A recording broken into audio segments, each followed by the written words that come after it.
If you're new to cameras and you want to get shooting with your Canon R6 Mark II as fast as possible, then this video is for you. Since this is a beginner's guide, I will not be covering every single menu item, but only the basic settings you need to set so you can get started shooting. So grab your camera and follow along. First thing, set your camera dial to video mode and then the mode dial to TV for shutter priority. Now open the settings and open the first tab, which is the red menu. And on the first page, you can see you have video resolution, frame rate, and file type. If you want the highest quality video as a beginner, I would recommend shooting in 4K. However, these will be much larger files and be harder to edit, so up to you if you want to use 4K or 1080. As for frame rate, 23.98 or 24 frames, as I'll be referring to it throughout the rest of this video, is what's considered real time. So I would highly recommend just shooting at 24 frames per second for most people.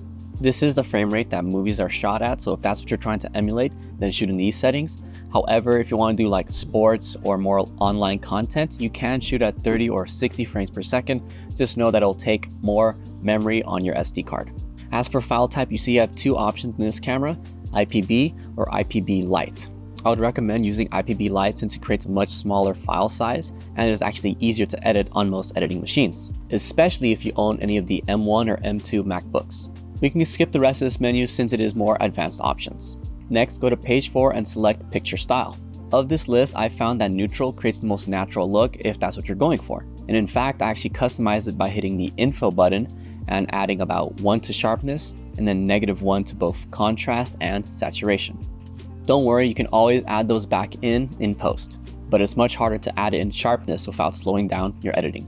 Once you exit this menu, you can actually check and make sure that your white balance is set to auto. If you'd like to learn how to set your white balance manually though, check out my tutorial here.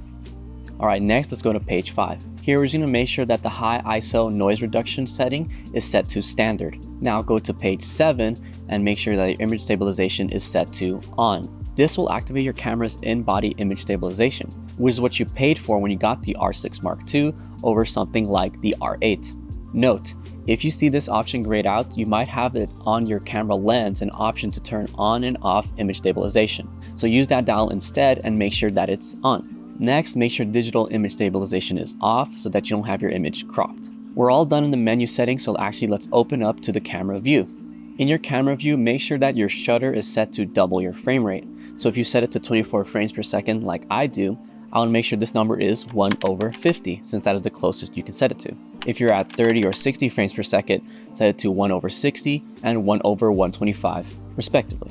Now all you need to do is use the exposure compensation slider to adjust brightness. You can do this by actually touching the slider and moving it left or right, or simply by using the back dial and using it to scroll left or right. And congrats, now your Canon R6 Mark II is set for auto shooting with the highest possible video quality. However, if you'd like to truly master your Canon R6 Mark II video settings and get even more image quality out of it, I highly recommend you watch my advanced video guide here.